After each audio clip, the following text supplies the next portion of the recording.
எங்களை கைவிடாத எங்கள் நல்ல தேவனே, தாய் மறந்தாலும் நான் உன்னை மறப்பதில்லை என்று சொன்னவர். உலகத்திலே யார் கைவிட்டாலும் நான் உன்னை கைவிடுவதில்லை என்று சொன்னீரையா.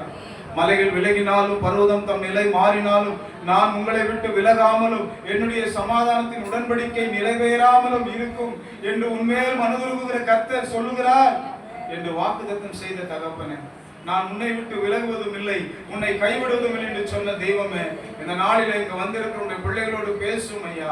வருத்தத்தோடு கலக்கத்தோடு மனபாரத்தோடு வந்திருக்கிற உடைய பிள்ளைகள் உம்முடைய வார்த்தைகளை கேட்டு பலனடைந்து விடுதலை அடைந்து பிசாசின் கட்டுகள் அவிழ்க்கப்பட்டு நிர்மூலமாக்கப்பட்டு தேவ பிள்ளைகள் விடுதலையோடு சந்தோஷத்தோடு சமாதானத்தோடு மனநிறைவோடு கடந்து செல்ல உடைய வார்த்தைகளை கொண்டு எங்கள் மத்தியில் பேசும்படியா நாங்கள் சபிக்கிறோம் அப்பா.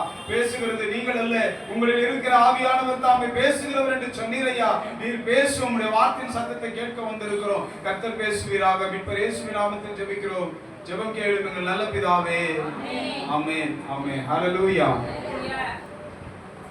ஆண்டவருடைய வேத புஸ்தகத்தினுடைய தனிச்சிறப்புகள் உலகத்துல எந்த ஒரு புஸ்தகத்துக்கும் இல்லாத 7 தனி சிறப்புகளை நம்ம படிச்சுட்டு இருக்கோம். எத்தனை படிச்சிருக்கோம் இது வரைக்கும்? 6 சிறப்புகள். முதல் தனி சிறப்பு என்ன? இந்த வேத புஸ்தகத்தை தேவனும் மனிதனும் சேர்ந்து எழுதியிருக்கிறார். உலகத்துல எந்த புஸ்தகத்தையும் தெய்வம் எழுதல, இந்த ஒரு புஸ்தகத்தை மட்டும் தெய்வம் சேர்ந்து எழுதியிருக்கிறார். இரண்டாவது தனி சிறப்பு என்ன? இந்த புஸ்தகத்துடைய கருத்து ஒற்றுமை. 40க்கும் மேற்பட்ட தீர்க்கதரிசிகள் ஏறக்குறைய 1600 ஆண்டு கால இடைவெளியில பல கண்டங்களில் இருந்து ஒருவர் சந்திக்காமல் எழுதப்பட்டிருந்தாலும் எழுதப்பட்ட கருத்துக்கள் ஒற்றுமையுடையதா இருக்கிறது. இந்த புஸ்தகம் தேவனால் கொடுக்கப்பட்டதற்கு அது சான்றாக விளங்குகிறது. மூன்றாவது என்ன தனி சிறப்புமா? விஞ்ஞானம். மெய்ஞானத்திற்கு ஆண்டவர் இந்த புஸ்தகத்தை கொடுத்திருக்கிறார். அதுபோல மெய்ஞானத்தோடு மாத்திரமல்ல, விஞ்ஞானிகளுக்கே மெய்ஞானத்தை கற்றுக் கொடுக்கக்கூடிய விஞ்ஞான உண்மைகளை உள்ளடக்கிய ஒரு அற்புதமான புஸ்தகமாக இது இருக்கிறது. நான்காவது தனிச்சிறப்பு என்னன்னு படிச்சோம்? ஆமா, ஒவ்வொரு காரியத்தையும் தேவன் நடக்க முன்னதாகவே முன்னறிவிக்கிறார். தீர்க்கதரிசிகளை கொண்டு இந்த புஸ்தகத்தை எழுதியிருக்கிறார். இந்த உலகத்தின் முடிவு வரை நடக்க வேண்டிய அநேக விஷயங்களை ஆண்டவர் முன்கூட்டியே எழுதி தீர்க்க தரிசனமாக இந்த புஸ்தகத்துல எழுதி வைத்திருக்கிறார். ஒரு தீர்க்க தரிசன புஸ்தகமாக, நடக்க போகிற காரியத்தை முன்னமே அறிவிக்கக்கூடிய ஒரு புஸ்தகமாக, துல்லியமாக நிறைவேறின அநேக தீர்க்க தரிசனங்கள் அதற்கு சான்றாக தேவன் வைத்திருக்கிறார். அல்லேலூயா. ஐந்தாவது ஒற்றுமை என்ன தனிச்சிறப்பு?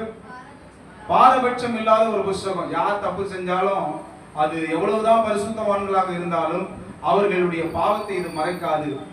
அது அந்நியர்கள் நியாயத்தை செய்தாலும், அந்நிய மக்களாக இருந்தாலும், நன்மையை செய்தவர்களாக இருந்தால் அவர்களை பாராட்டாமல் இருக்காது. தேவன் பாரபட்சம் இல்லாத தேவன். அவர் எந்த வேற்றுமையும் பார்ப்பதில்லை, எந்த முகஸ்துதியும் அவர் எதிர்பார்ப்பதில்லை, ஏற்றுக்கொள்வதும் இல்லை. பாரபட்சம் இல்லாத தேவனாக இருந்து பாரபட்சமற்ற புஸ்தகத்தை எழுதி கொடுத்திருக்கிறார். அதற்கு பிற்பாடு என்ன காரியத்தை படித்தோம்? மனிதர்களுடைய மனதையும் வாழ்க்கையையும் மாற்றக்கூடிய வல்லமையுள்ள புஸ்தகம் என்று அதனுடைய 6வது தனிச்சிறப்பை வாசித்தோம். அதனுடைய தொடர்ச்சியாக இந்த நாளில் இந்த வேத புஸ்தகத்தினுடைய 7வது தனிச்சிறப்பு. இந்த 7 தனிச்சிறப்புகளும் இந்த உலகத்தில் இருக்கக்கூடிய எந்த ஒரு புஸ்தகத்துக்கும் இந்த 7 தனிச்சிறப்புகளும் சேர்ந்தது போல இல்லவே இல்லை. ஏதாகிலும் 1, 2 இருக்கலாம், ஆனால் அனைத்து தனிச்சிறப்புகளையும் உள்ளடக்கிய ஒரு புஸ்தகம் இந்த 7வது தனிச்சிறப்பு. எந்த புஸ்தகத்துக்கும் இல்லாத ஒரு தனிச்சிறப்பு. இது அழியா தன்மை கொண்ட புஸ்தகம். அல்லேலூயா. இந்த புஸ்தகம் அழிக்க முடியாத ஒரு புஸ்தகம். இந்த புஸ்தகத்தை எத்தனையோ பேர் அழிக்க முயற்சி செய்தார்கள், ஆனால் அழிக்க முடியவில்லை. ஒரு சில வேத வசனங்களை நாம் வாசிக்கலாம். மத்தேயு 24ஆம் அதிகாரம் 35ஆம் வசனத்தை வாசிக்கலாம். ஆண்டவருடைய வார்த்தையில் என்ன சொல்லப்படுகிறது என்றால், ஆண்டவராகிய இயேசு கிறிஸ்து இந்த வேத வார்த்தைகளை குறித்து ஒரு வார்த்தை பேசியிருக்கிறார். வாசிக்கலாமா?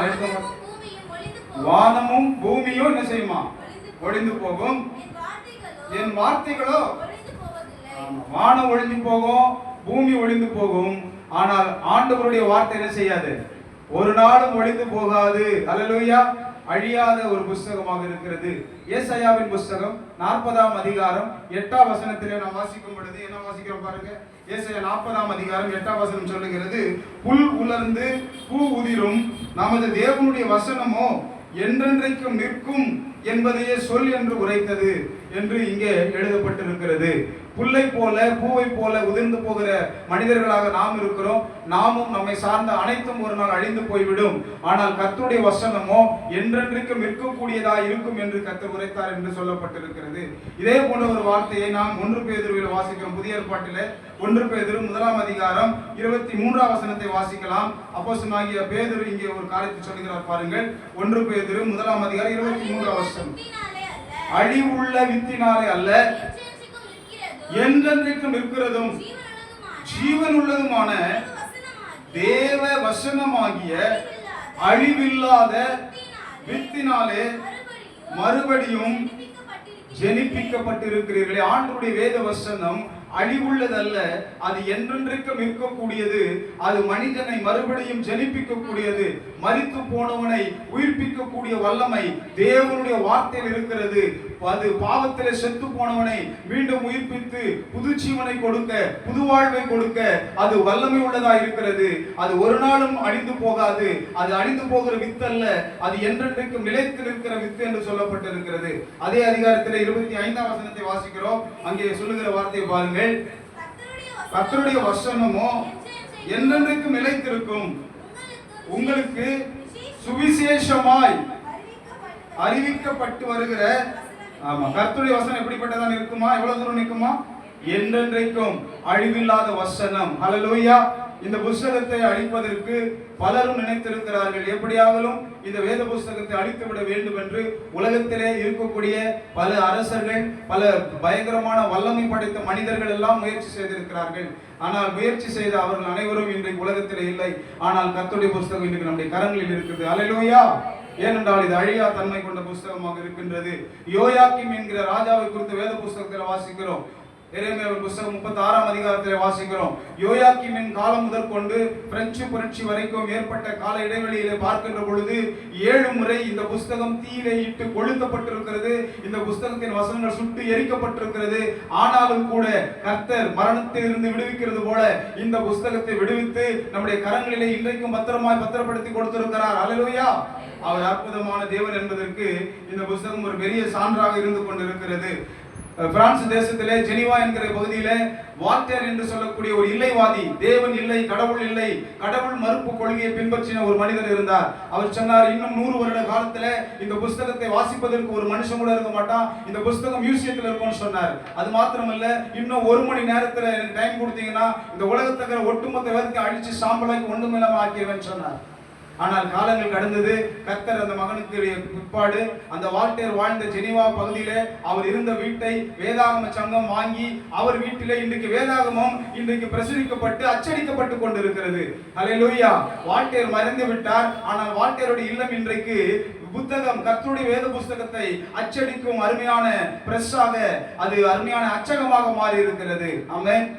கர்த்தர் நல்லவராக இருக்கிறார். அவருடைய வார்த்தை உண்மையுள்ளதாக இருக்கிறதை நாம் பார்க்கின்றோம். ரோம பேரரசர் டியோக்லேசியன் என்று சொல்லக்கூடியவர் கிபி 303 ஆண்டிலே கிறிஸ்தவ மக்களுக்கு மகா பயங்கர கொடுமையை விளைவித்த ஒரு அரசன். தேவ பிள்ளைகளை சுட்டெரித்து கொலை செய்தவர், அநேகரை நெருப்பிலிட்டு கொளுத்தினவர், பயங்கரமான சித்திரவதைகளை தேவ பிள்ளைகளுக்கு கொடுத்தவர். அந்த மனிதன் வேதாகமத்தை தீயிலிட்டு கொளுத்தி எரிக்கும்படி செய்தார். அவர் காலத்தில் வேதாகமம் எரிக்கப்பட்டது. ஜான் விக்லிஃப் என்று சொல்லக்கூடிய தேவ மனிதன், இந்த வேத புத்தகம் லத்தீன் மொழியில் இருக்கிறது, இது ஆங்கில மொழியில் இருந்தால் எல்லாரும் படிப்பார்கள் என்று விரும்பி எல்லாரும் வேதத்தை படிக்க வேண்டும் என்று சொல்லி ஆசைப்பட்டு அவர் அந்த புத்தகத்தை, வேதாகமத்தை ஆங்கிலத்தில் மொழிபெயர்த்தார். அவர் மொழிபெயர்த்த பிற்பாடு அந்த ஆங்கில வேதாகமம் பலருக்கும் விநியோகம் செய்யப்பட்டது. அநேகர் சத்தியத்தை படித்தார்கள். அன்றைக்கு இருந்த ரோம அரசும் ரோம சபையும் சத்தியத்துக்கு விரோதமாக, வேதத்துக்கு விரோதமாக செயல்பட்டு வந்ததை இந்த வேதாகமத்தை படித்த பிள்ளைகள் எல்லாம் கேட்டு அறிந்த பொழுது அவர்கள் வேதம் இப்படி சொல்லுகிறது, சபையார் இப்படி போதிக்கிறீர்கள் என்று கேட்டு அநேக கருத்துக்களை முன்வைத்த பொழுது அந்த சபையானது இதற்கெல்லாம் காரணம் என்ன, இந்த வேதாகமத்தை இந்த மக்கள் பேசுகிற மொழியிலே கொடுத்தது யார் என்று பார்த்த பொழுது ஜான் விக்லிஃப் என்று கண்டறிந்தார்கள். எங்கே இருக்கிறார் அந்த மனிதர் என்று சொன்ன பொழுது அவர் மரித்து விட்டார். அவர் மரித்து 40 வருடங்கள் ஆகிவிட்டது என்று சொன்ன பொழுது ரோம சபை அப்படி என்றாலும் பரவாயில்லை, மரித்து அவருடைய சடலத்தை தோண்டி எடுத்து அவர் எலும்பு கூட பெட்ரோல் ஊற்றி கொளுத்தி அவருக்கு தண்டனை நிறைவேற்றும் என்று தண்டனை நிறைவேற்றி அவர் மொழிபெயர்த்த வேதாகமம் எல்லார் வீடுகளிலும் சேகரிக்கப்பட்டு அது தீயில் இழுத்து கொடுக்கப்பட்டது. ஆனாலும் கர்த்தர் இன்றைக்கும் அந்த வேதத்தை காத்து வைத்திருக்கிறார். அல்லேலூயா.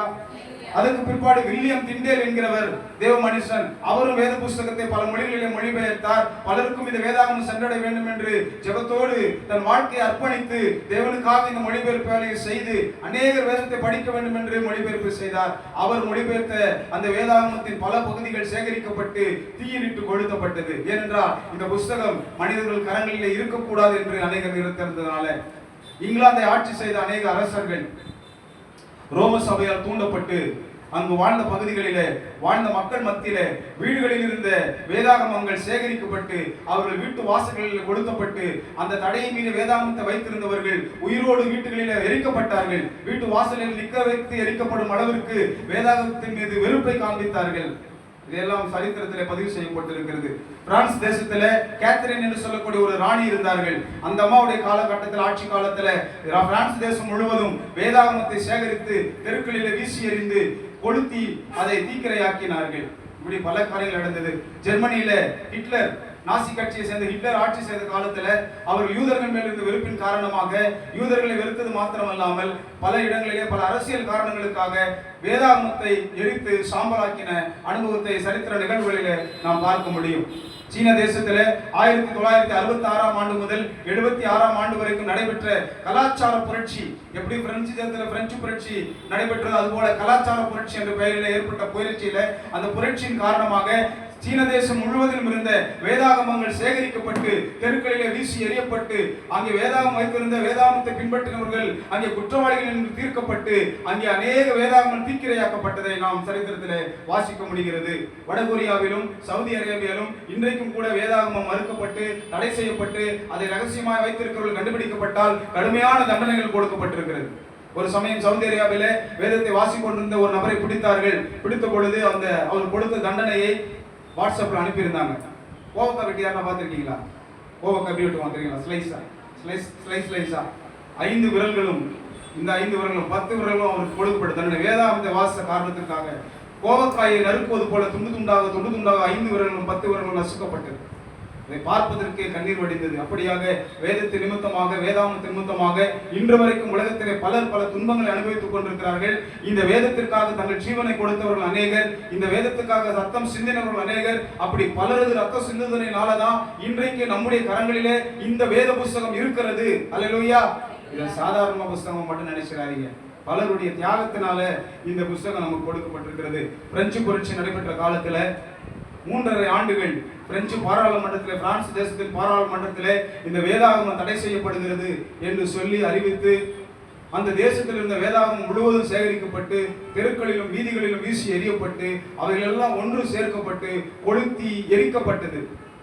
வேதாகமம் யார் கையில் இருக்கக்கூடாது என்று சாத்தான் பல மனிதர்களை கொண்டு பல அரசியல் தலைவர்களை கொண்டு பல்வேறு விதங்களிலே முயற்சி செய்து கொண்டு வருகிறதை நாம் சரித்திரம் நெடுகிலும் பார்க்க முடிகிறது. எதற்காக இந்த புஸ்தகத்தை சாத்தான் அழிக்க நினைக்கிறான்? ஏன் இந்த மனிதர்களை எல்லாம் ஏவி அவர்கள் மூலமாக இந்த புஸ்தகத்தை அவன் அழிக்க நினைப்பதற்கு காரணம் என்ன என்று நாம் இந்த நாளிலே சிந்தித்து பார்க்க இருக்கிறோம். ஏனென்றால் இந்த புஸ்தகத்தினுடைய தனிச்சிறப்பை நாம் படித்தோம். முதல் தனிச்சிறப்பு என்னது? ஆண்டவர் கொடுத்த புஸ்தகம். ஆண்டவர் கொடுத்த ஒரே காரணத்தின் நிமித்தமாக ஆண்டவருடைய கருத்துக்கள், ஆண்டவருடைய சிந்தை, ஆண்டவருடைய உபதேசங்கள், ஆண்டவருடைய வழிகாட்டுதல்கள் இது இருக்கிறதுனால சாத்தான் இந்த புஸ்தகத்தை வெறுக்கிறார், இந்த புஸ்தகத்தை அழிக்க துடிக்கிறார். ஆனால் கர்த்தர் தமது வல்லமையை கொண்டு மகத்துவமான அவருடைய பயங்கரத்தை அவர் வெளிப்படுத்துகிறார். அவருடைய வல்லமையை வெளிப்படுத்துகிறதுனாலதான், அவருடைய கிருபை இருக்கிறதுனாலதான் இன்றைக்கு இந்த வேத புஸ்தகம் நம்முடைய கரங்களிலே நம்முடைய சொந்த புஸ்தகமாக இருக்கிறது. அல்லேலூயா. சரி, அப்படின்னா இந்த வேத புஸ்தகத்துல என்னதான் இருக்குது? எதுக்காக சாத்தான் இந்த புஸ்தகத்தை அழிக்க நினைக்கிறான்? அதை நாம தெரிஞ்சுக்கணும். நிறைய பேருக்கு அது தெரியாம நாம் இருக்கிறோம். அதை குறித்து இன்னைக்கு ஒரு சில கருத்துக்களை நாம் வேதத்திலிருந்து படிக்க போறோம். ஏன் சாத்தான் இதை அழிக்க நினைக்கிறான்? இந்த வேத வசனத்துல தேவனுடைய கையெழுத்து இருக்கிறது.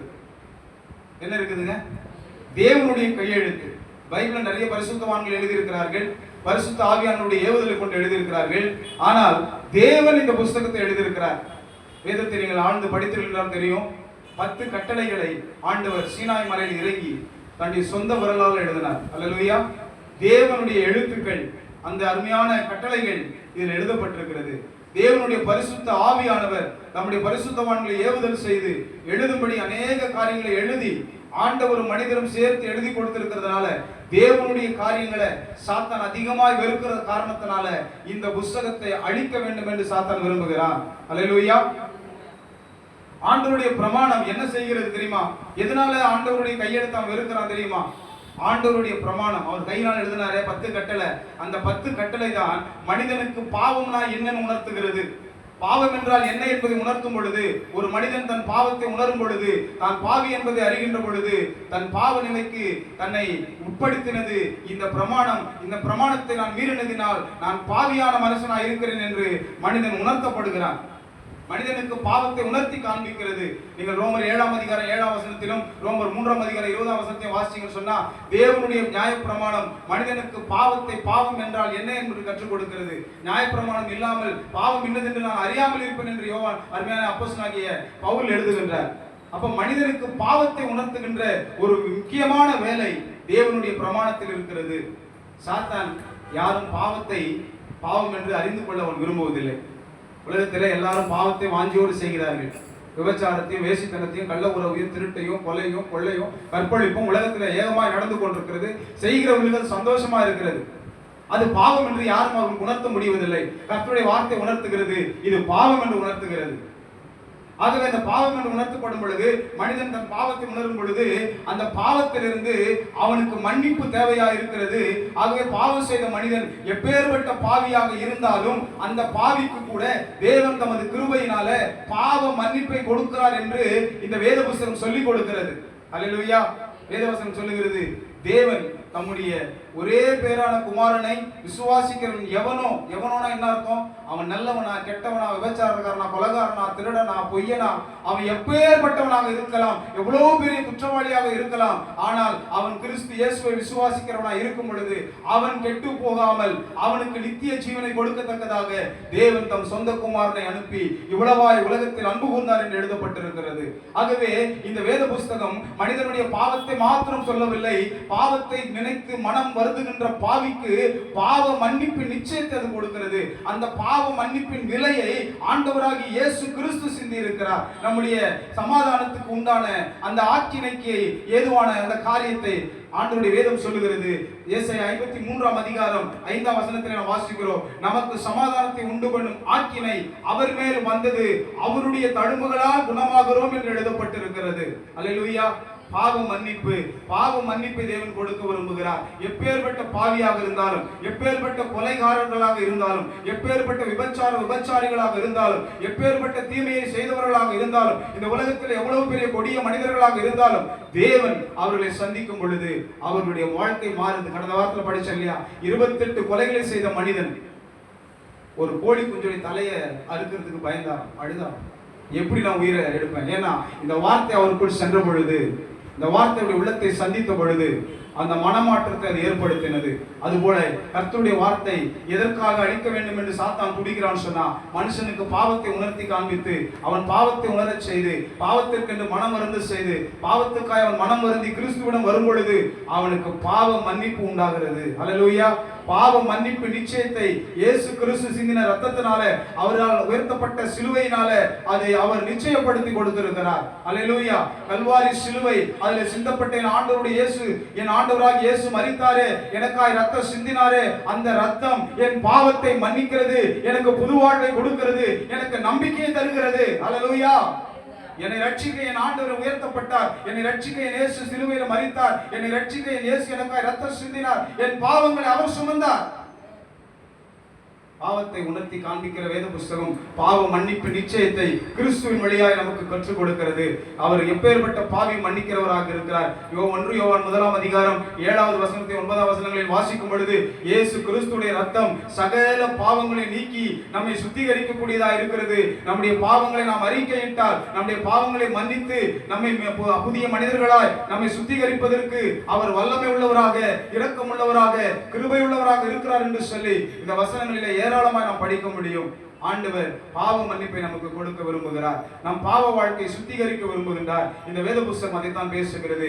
மனிதனுடைய பாவத்தையும், பாவத்தின் காரணத்தையும், பாவத்தில் விழுந்து போன வீழ்ச்சிக்கு காரணத்தையும், அந்த வீழ்ச்சிக்கு பிற்பாடும் தேவன் நம்ம கிருபை உள்ளவராக இருந்து நம் பாவங்களை மன்னித்து நமக்கு புது வாழ்வு கொடுக்க அவர் வாஞ்சையோடு ஆவலோடு காத்து கொண்டிருக்கிறார் என்று இந்த வேத புஸ்தகம் நமக்கு கற்றுக் கொடுக்கிறது. அது மாத்திரமல்ல, இன்னொரு உண்மையும் இந்த பைபிள் கற்றுக் கொடுக்கிறது. பாவத்திலிருந்து விழுந்து பாவத்தினால் கரைப்பட்டு அசுத்தம் அடைந்து நாற்றம் எடுத்த மனிதன் தன் பாவம் கழுவப்படும் பொழுது, தன் அக்கிரமம் நிவர்த்தி ஆக்கப்படும் பொழுது, அவன் பாவ மன்னிப்பை பெற்ற பிற்பாடு அவன் பாவம் செய்யாமல் வாழ்வதற்கான பலத்தை கொடுப்பதற்காக பரிசுத்த ஆவியானவரை தேவன் கொடுத்திருக்கிறார். ஹல்லேலூயா. இன்னைக்கு நிறைய பேருக்கு ஆவியானவரை ஏன் கொடுத்திருக்கிறாருன்னே தெரியாது. நிறைய பேர் அபிஷேகம் பெற்றுன்னு சொல்லுவாங்க, ஆனா பாவத்தை செஞ்சுக்கிட்டே வாழ்க்கையை நடத்துவாங்க. பாவத்தை செஞ்சவங்களுக்கும் அபிஷேகம் பெற்றவங்களுக்கும் சம்பந்தமே கிடையாது. அது பைபிள் நல்லா தெளிவா பேசுது. அப்போ தேவனுடைய பிள்ளைகளுடைய கடந்த கால பாவங்களை மன்னித்து நிகழ்காலத்தில் இரக்கத்தை கட்டளையிட்டு எதிர்காலத்தில் பாவம் செய்யாமல் வாழ்வதற்கான பலத்தை ஒவ்வொரு நாளும் நமக்கு கொடுக்கிறார் ஆண்டவர். ஹல்லேலூயா. அதற்கு தான் பரிசுத்த ஆவியானவருடைய பலம் நமக்கு கொடுக்கப்பட்டிருக்கிறது. அப்போஸ்தலர் நடபடிகள் 1 அதிகாரம் 8 வசனத்திலே நாம் வாசிக்கின்ற பொழுது வாசிக்க பார்க்கலாம். அந்த வசனத்தை ஆவியானவர் வந்து நம்மளை என்ன செய்யறார் பாருங்க. பரிசுத்த ஆவி உங்களிடத்தில் வரும்போது நீங்கள் பலனடைந்து எருசலேமிலும் யூதேயா முழுவதிலும் சமாரியாவிலும் பூமியின் கடைசி பரியந்தமும் எனக்கு சாட்சிகளாய் இருப்பீர்கள் என்று ஆண்டவர் சொல்லியிருக்கிறார். பரிசுத்த ஆவியின் பலத்தை பெற்றுக் கொள்ளுகிறவர்கள், ஆவியானுடைய பலத்தால் நிரப்பப்படுகிறவர்கள், ஆவியின் அபிஷேகத்தை பெற்ற பிள்ளைகள் இந்த உலகத்தில் சாட்சிகளாய் வாழ்வார்கள். சாட்சியா வாழ்றவங்க பாவம் செய்வாங்களா? பாவம் செய்யறவங்க சாட்சியா வாழ்றாங்களா? நிறைய பேர் தெரியறது இல்லை. பாவத்தை செஞ்சுக்கிட்டே சாட்சியா வாழ்றோம் நினைச்சுக்கிட்டு நம்ம வாழ்ந்துட்டு இருக்கிறோம். அது சாட்சி அல்ல. பாவத்தை செய்கிறவர்கள் சாட்சியானவர்கள் கிடையாது. சாட்சியானவர்கள் பாவத்தை செய்ய மாட்டார்கள். ஹல்லேலூயா. ஆவியின் அபிஷேகத்தை பெற்றவர்கள். ஒரு வசனத்தை எழுதுறார், ஆவியானவர் வந்து என்ன செய்வார் பாருங்க. யோவான் எழுதின சுவிசேஷம் 16 அதிகாரம் 8 வசனத்துல ஆண்டவர் ஆவியானவரை பற்றி பேசும் பொழுது இந்த வார்த்தையை சொல்லி இருக்கிறார். யோவான் 16:16 வசனம் 8. அவர் வந்து பாவத்தை குறித்தும் நீதியை குறித்தும் நியாய தீர்ப்பை குறித்தும் உலகத்தை கண்டித்து உணர்த்துவார்.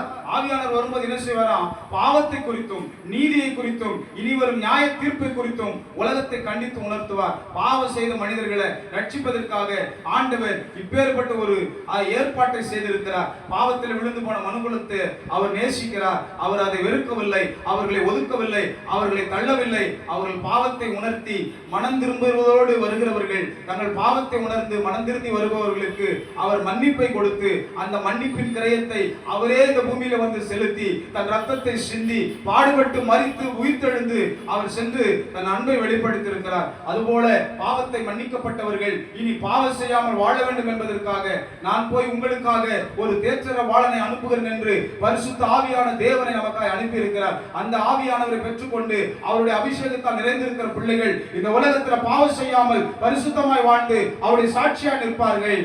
அல்லேலூயா. எத்தனை பேர் நம்ம ஆவியை பெற்றிருக்கிறோம்? எத்தனை பேர் அபிஷேகம் பெற்றிருக்கிறோம்? எத்தனை பேர் பாவம் இல்லாம வாழ்றோம்? நினைச்சு பாருங்க. பாவம் இல்லாம வாழ்றவங்க மட்டும்தான் அபிஷேகம் பெற்றவங்க, மற்றவங்க எல்லாம் போலியான அபிஷேகம் பெற்றவங்க. அதனால பைபிள் சொல்லுது. அதை பத்தி பின்னாடி இன்னும் விளக்கமா வருகிற நாட்கள் நான் படிக்க போகிறேன். அப்படின்னா எனக்கு அன்பான தேவ பிள்ளைகளே, சாத்தான் ஏன் இந்த பைபிளை வெறுக்கிறான் அப்படின்னு சொன்னா, இந்த பைபிள் மனுஷனுக்கு பாவத்தை பாவம்னு சொல்லி காட்டுது. நிறைய பேருக்கு பிடிக்காது. நீ பாவின்னு சொன்னா பிடிக்காது. என்ன கூட வந்து சொன்னி ஒருத்தங்க சொன்னா எனக்கு கூட பிடிக்கிறது இல்லை. ஏன்னா நமக்குள்ள நல்ல ஆவியானவர் இருந்தாருன்னா உண்மையில நான் செஞ்சது பாவம் தான் நான் ஒத்துக்குவேன். யாருக்குள்ள ஆவியானவர் இல்லையோ அவங்களால பாவத்தை ஒத்துக்கவே முடியாது. நான் எந்த பாவமும் செய்யலன்னு சொல்லுவாங்க. அப்படி கண்ணில் கட்டப்பட்டு இருக்குது, அவங்க இருளில் இருக்கிறார்கள் என்று பைபிள் சொல்லு. அப்போ இந்த உலகத்துல பாவத்தை நமக்கு உணர்த்தி, பாவத்தை உணர்த்தி காட்டுவதோடு மட்டும் நிற்காம அந்த பாவத்துக்கான தண்டனையும் அவர் தன்மையில் ஏற்றுக்கொண்டு பாவ மன்னிப்பை நமக்கு கொடுத்து, பாவம் மன்னிக்கப்பட்ட பிற்பாடு கர்த்தருடைய பலத்தினால பாவம் இல்லாமல் வாழ்வதற்கான கிருபையை தேவன் கொடுக்கிறாரே. அதுதான் இந்த பைபிள் கொடுக்குது. அப்படி யாரு ஆவியானவரை பெற்று அபிஷேகத்தை பெற்று பரிசுத்தமா வாழ்றாங்களோ அவங்க ஆண்டவராகிய இயேசு கிறிஸ்து 2ஆம் முறை வரும்போது நித்தியத்திற்கு செல்லக்கூடிய வாக்கியத்தை அவர்கள் பெற்றுக் கொள்வார்கள். அல்லேலூயா. ஆண்டவரோடு கூட வாழக்கூடிய கிருபை அவர்கள் பெற்றுக்கொள்வார்கள். ஆகவே சாத்தான் அதை வெறுக்கிறபடியினால யாரும் ரட்சிக்கப்படக்கூடாது, யாரும் பரலோகத்துக்கு சென்று விடக்கூடாது, யாரும் மீட்கப்பட விடக்கூடாது என்பதற்காக சாத்தான் இந்த புஸ்தகத்தை அழிக்க விரும்புகிறான். இந்த புஸ்தகத்தில் உள்ள சத்தியங்களை மக்கள் புரிந்து கொள்ள முடியாதபடிக்கு பல்வேறு காரணங்களை புகுத்தி ஜாதி, மத, இன பல வேறுபாடுகள் நிமித்தமாக இந்த புஸ்தகம் என்னதான் போதிக்கிறது என்பதையே உலகம் கேட்க முடியாதபடிக்கு அடைத்து வைத்திருக்கிறான். அல்லேலூயா. ஆனாலும் அதையும் தாண்டி தேவன் தம் கிருபையை இந்த உலகத்தின் எல்லையெங்கும் செல்லும்படி செய்து கொண்டே இருக்கிறார். ராஜ்யத்தினுடைய இந்த சுவிசேஷம் பூலோகம் எங்கும் உள்ள சகல ஜாதிகளுக்கும் சாட்சியாக பிரசங்கிக்கப்படும் என்று கர்த்தர் சொல்லி இருக்கிறார். அவருடைய வார்த்தை நிச்சயமா நிறைவேறும். அல்லேலூயா. அநேகம் சாட்சிகளை ஆண்டவர் எழுப்பி அநேகரை பரலோகத்திற்கு அவர் நிச்சயமாக வழிநடத்த கூடிய வல்லமை உள்ள தேவனாக இருக்கின்றார். இந்த வேத வசனத்தை குறித்த ஒரு சில விஷயங்களை நாம் சொல்லி முடிக்க வாஞ்சிக்கிறேன். அழியா தன்மை உள்ள புஸ்தகம். இந்த புஸ்தகத்தை குறித்து நாம் படிக்கின்ற 7வது தனிச்சிறப்பு, இது அழியா தன்மை உள்ள புஸ்தகம். இந்த அழியா தன்மை உள்ள புஸ்தகம் மனிதனை அழியாமல் காக்கிற புஸ்தகமாக இருக்கிறது.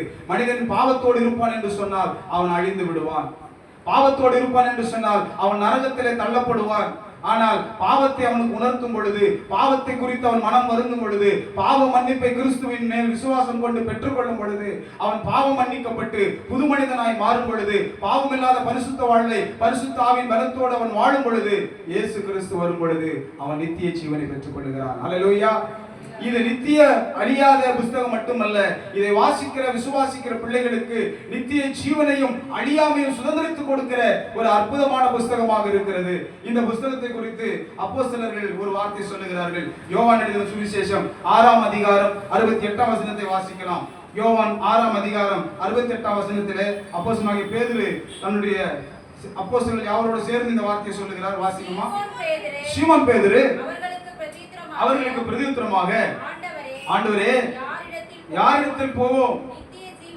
நித்திய ஜீவ வசனங்கள். ஆண்டவர் பேசின வசனங்கள் நித்தியமானது, அது ஜீவன் உள்ளது. அல்லேலூயா. கர்த்தருடைய வார்த்தையிலே ஜீவன் இருக்கிறது. அதனாலதான் மரித்து போன மனிதர்களை இது உயிர்ப்பிக்கிறது. பாவத்திலே மரித்து போனவர்களை உயிர்ப்பிக்கிறது. விசுவாசத்திலே செத்து போனவர்களை உயிர்ப்பிக்கிறது. உலகத்தோடு அழிந்து கொண்டிருக்கிறவர்களை உயிர்ப்பிக்கிறது. உயிர்ப்பிக்கிற வல்லமை கர்த்தருடைய வசனத்தில் இருக்கிறபடினால இந்த காலத்தை அவர் சொல்றாரு, ஆண்டவரே, யார்கிட்ட நாங்க போவோம்? நித்திய ஜீவ வசனங்கள் உம்மிடத்தில் உண்டு என்று சொன்னார். இதே காரியத்தை ஆண்டவர் பேசுகிறார் பாருங்கள். 63ஆம் வசனம் யோவான் 6:63 நாம் வாசிக்கிறோம். ஆவியோ உயிர்ப்பிக்கிறது, மாம்சமானது ஒன்றுக்கும் உதவாது. நான் உங்களுக்கு சொல்லுகிற வசனங்கள் ஆவியாயும் ஜீவனாயும் இருக்கிறது. ஆண்டவர் சொல்றாரு, நான் உங்களுக்கு சொன்ன வசனத்தை சாதாரணமா நினைச்சிடாதீங்கப்பா. இந்த வசனத்துல ஆவி இருக்கிறது, இந்த வசனத்துல ஜீவன் இருக்கிறது. மரித்து போன உனக்கு மறுபடியும் ஆவியை கொடுத்து ஜீவனோடு வாழ வைத்து நித்திய ஜீவனை சுதந்திரித்துக் கொள்வதற்கு என் வசனத்துல ஆண்ட ஆலோசனைகள் இருக்கிறது என்று கர்த்தர் சொல்லுகிறார். அல்லேலூயா. அது ஜீவனுள்ள புஸ்தகம், நமக்கும் ஜீவனை கொண்டு வருகிற புஸ்தகமாக அது இருக்கிறது. அது மாத்திரமல்ல, கிறிஸ்துவுக்குள் நம்மை வளர்ச்சி அடைய செய்யக்கூடிய புஸ்தகமாக இந்த புஸ்தகம் இருக்கிறது. 1 பேதுரு 2ஆம் அதிகாரம் 3ஆம் வசனத்திலே பேதுரு எழுதுகிறார். 1 பேதுரு 2ஆம் அதிகாரம் 3ஆம் வசனத்தை நாம் வாசிக்கலாம்.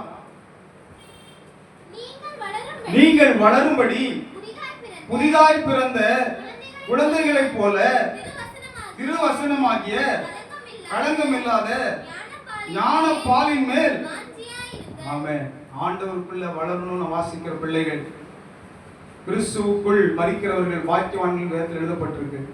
அந்த கிறிஸ்துவுக்குள் வளருகின்ற அனுபவத்தை இந்த வேத வாக்கியங்கள் மூலமாகத்தான் தேவன் கொடுக்கிறார். நீங்கள் வளரும்படி கிறிஸ்துவுக்குள் வளர வாஞ்சிக்கிற பிள்ளைகள் திருவசனமாகிய களங்கமில்லாத ஞான பாலின் உபதேசத்தை வாஞ்சையோடு கேட்கிறவர்களா இருக்க வேண்டும். அல்லேலூயா. எப்படி கேட்கணுமா? வாஞ்சையோடு, விருப்பத்தோடு, ஆசையோடு நாம் என்ன செய்யணுமா? கர்த்தருடைய வார்த்தைகளை கேட்கும் பொழுது நாம் கிறிஸ்துவுக்குள் வளருவோம். கிறிஸ்து வரும் நாளிலே அவரை சந்திக்கிற பாக்கியம் நமக்கு கிடைக்கும்.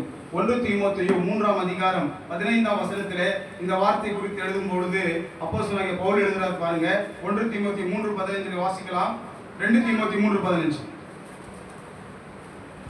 கிறிஸ்து இயேசுவை பற்றும் விசுவாசத்தினாலே உன்னை ரட்சிப்புக்கு ஏற்ற ஞானம் உள்ளவனாக்கத்தக்க பரிசுத்த வேத எழுத்துக்களை நீ சிறு வயது முதல் அறிந்தவன் என்று உனக்கு தெரியும்.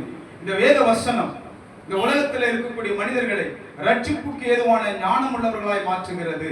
இந்த வேதத்தை வாசிக்கும் பொழுதுதான் தேவனுடைய அன்பை தெரிந்து கொள்ளுகிறோம். இந்த வேதத்தை வாசிக்கும் பொழுதுதான் பாவத்தை தெரிந்து கொள்ளுகிறோம். இந்த வேதத்தை வாசிக்கும் பொழுதுதான் பாவத்தின் கொடுமைகளை புரிந்து கொள்ளுகிறோம். இந்த வேதத்தை வாசிக்கும் பொழுதுதான் பாவத்தின் கொடுமையிலிருந்து நம்மை மீட்பதற்காக தேவன் செய்த தியாகத்தை, தேவன் காண்பித்த அன்பை, அவருடைய அன்பின் கிருபைகளை நாம் தெரிந்து கொள்ளுகிறோம். அந்த கிருபையை நாம் தெரிந்து கொள்ளுகின்ற பொழுது அந்த கிருபை நம்மை ரட்சிப்புக்கு ஏற்றவர்களாய் மாற்றுகிறது. அல்லேலூயா. இந்த வேத வசனம் ஒரு மனிதனை ரட்சிப்புக்கு ஏற்ற ஞானம் உள்ளவனாக மாற்றுகின்றது. அது மாத்திரமல்ல, ரோமர் 10ஆம் அதிகாரம் 17ஆம் வசனத்தை வாசிக்கலாம். ரோமர் 10ஆம் அதிகாரம் 17ஆம் வசனத்திலே அப்போஸ்தலனாகிய பவுல் எழுதுகின்ற பொழுது சொல்றாரு, ஆதலால் விசுவாசம் கேள்வியினாலே வரும், கேள்வி தேவனுடைய வசனத்தினாலே வரும். இந்த உலகத்துல விசுவாசத்தை வளர்ப்பதற்கு தேவன் கொடுத்திருக்கிற ஒரே ஆயுதம் கர்த்தருடைய வேத வசனம். இந்த வேத வசனத்தை கேட்பதன் மூலமாக, இந்த வேத வசனத்தின் சத்தியங்களை கேட்பதன் மூலமாக, இந்த வேத வசனத்தின் சத்தியங்களை ஆராய்ந்து படிப்பதன் மூலமாக ஆண்டவர் இதை ஆராய்கின்ற இந்த சத்திய உபதேசத்தை கேட்கிற பிள்ளைகளை விசுவாசிகளாய் மாற்றி விசுவாசத்தில் வளர்ச்சி அடைய செய்து முடிவில நித்திய மகிமையை காணும்படியாய் பரலோகத்தை தரிசிக்கிற, பரலோகத்தின் தேவனை தரிசிக்கிற, பரலோக ராஜ்யத்தை சுதந்திரித்துக் கொள்ளுகிற பிள்ளைகளாக இது மாற்றி அமைக்கிறதை நாம் பார்க்கிறோம். அல்லேலூயா. ஆனால் இன்னைக்கு அநேக பிள்ளைகள் வசனத்தை கேட்கிறார்கள், ஆனால் எப்படிப்பட்ட மனநிலையோடு கேட்கிறார்கள் என்று ஒரு வேதனையான வார்த்தையை பைபிள் சொல்லுகிறது. வாசிக்கலாம். எபிரேயர் 4ஆம் அதிகாரம் 2ஆம் வசனத்தை வாசிக்கலாம். நாமும் அந்த கூட்டத்தில் இருந்து விடக் கூடாது, எச்சரிக்கையாக இருந்து தப்பித்துக் கொள்ளுவோம். எபிரேயர் 4ஆம் அதிகாரம் 2ஆம் வசனம். ஒரு கூட்ட மக்கள் இருக்கிறார்கள். அவர்கள் எப்படி அந்த வசனத்தை கேட்கிறார்கள் பாருங்கள்.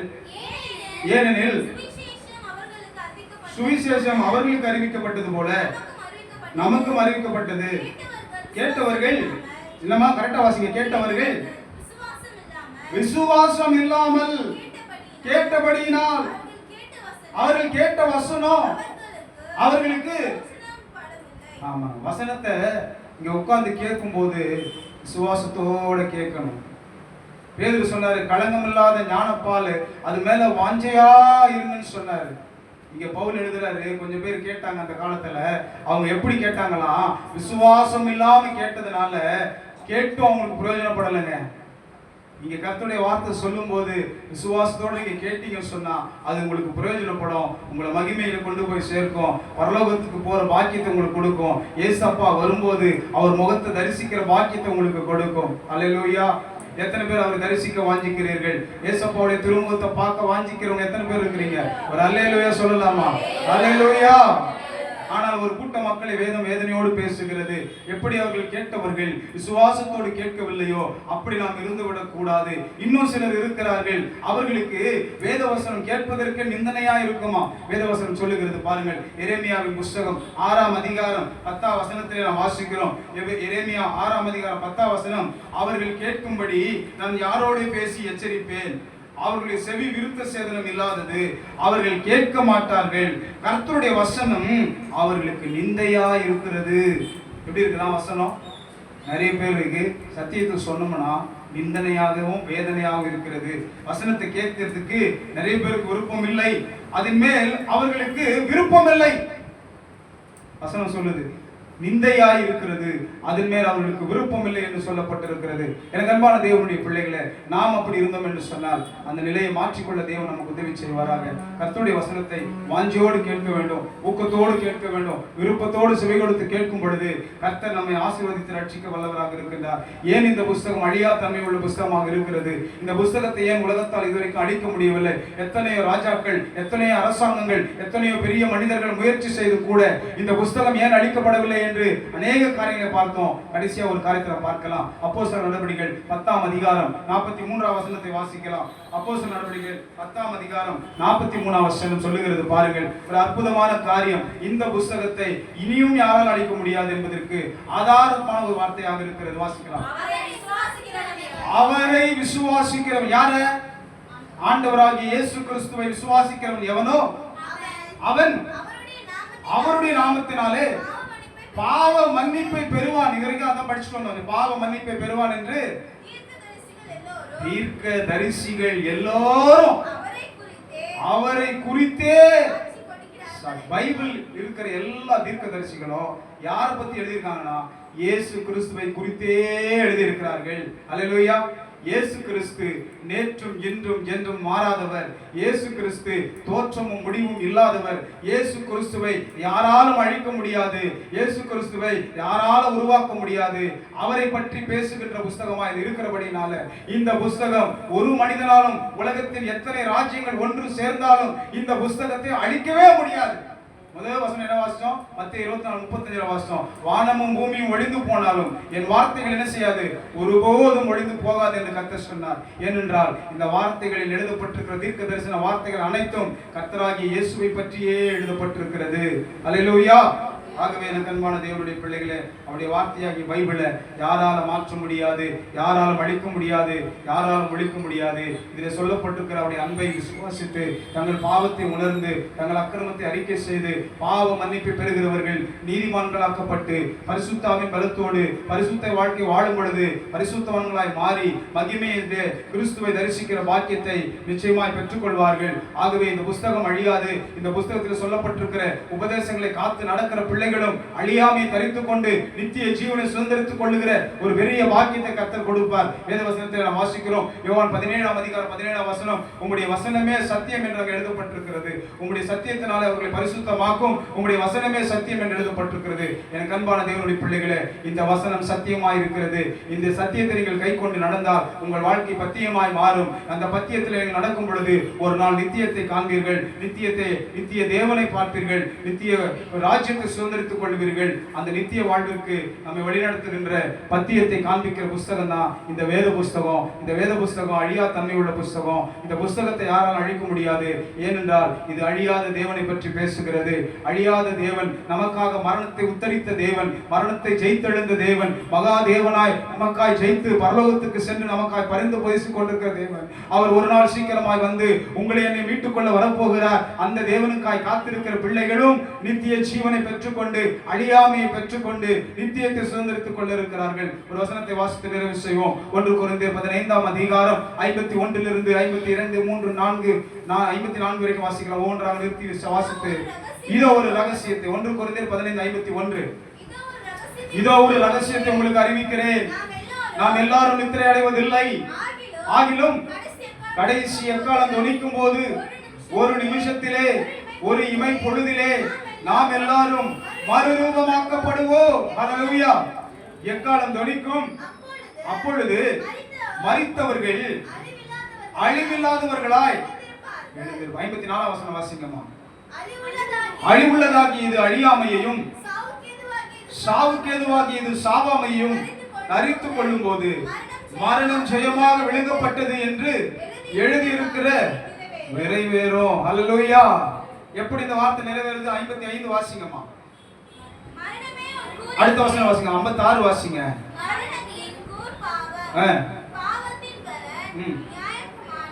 அடுத்து நம்முடைய கர்த்தராகிய இயேசு கிறிஸ்துவின் மூலமாய் நமக்கு ஜெயம் கொடுக்கிற தேவனுக்கு ஸ்தோத்திரம். ஹல்லேலூயா. அவர் நமக்கு நித்தியத்தையும் அழியாமையும் கொடுக்க போகிறார். சாவுக்கு ஏதுவாகிய இந்த சரீரத்துக்கு சாவாமை கொடுக்க போகிறார். அழிவுக்கு ஏதுவாகிய இந்த அழியாமை உள்ள இந்த சரீரத்திற்கு அழியாமை கொடுக்க போகிறார். அனித்தியமான நமக்கு நித்திய வாழ்வை கொடுக்க போகிறார். நித்தியரை தரிசிக்கிற பாக்கியத்தை கொடுக்க போகிறார். யாருக்கு என்றால் இந்த புஸ்தகத்தை உயர்த்தி இதில் சொல்லப்பட்டிருக்கிற நீதி நியாயங்களுக்கு சத்திய உபதேசங்களுக்கு தங்களை ஒப்பு கொடுத்து தங்கள் பாவங்களை அறிக்கை செய்து தங்கள் அக்கிரமங்களை அறிக்கை செய்து தங்கள் அநியாயங்களை கிறிஸ்துவின் ரத்தத்திலே கழுவி சுத்திகரித்து அவருடைய பலத்தை கொண்டு பரிசுத்த வாழ்வு வாழ்ந்து அவருடைய நீதி நியாயங்களை அவருடைய பரிசுத்த பிரமாணங்களை கை கொண்டு வாழ்ந்து அவருக்கு பிரியமாய் வாழ்கிற பிள்ளைகள் கிறிஸ்து இயேசு வரும் பொழுது அழியாமை தரித்துக் கொண்டு மறுரூபமாக்கப்பட்டு தேவனுடைய ராஜ்யத்தை சுதந்திரித்துக் கொள்ள எழுப்பப்பட இருக்கிறார்கள். எத்தனை பேர் அதை வாஞ்சிக்கிறீர்கள்? நானும் என் ஆண்டவரை தரிசிக்க வேண்டும், அழியாமை தரித்துக் கொள்ள வேண்டும், பரலோகத்திற்கு நான் வந்து சேர வேண்டும், அவர் பாதத்திலிருந்து அவரை ஆராதிக்க வேண்டும், அவர் நாமத்தை உயர்த்தி பணிய வேண்டும் என்று வாஞ்சிக்கிறவங்க ஒவ்வொருவருக்கும் கர்த்தர் செய்வார். ஹல்லேலூயா. கர்த்தர் உங்களை ஆசீர்வதிப்பார். ஆமென்.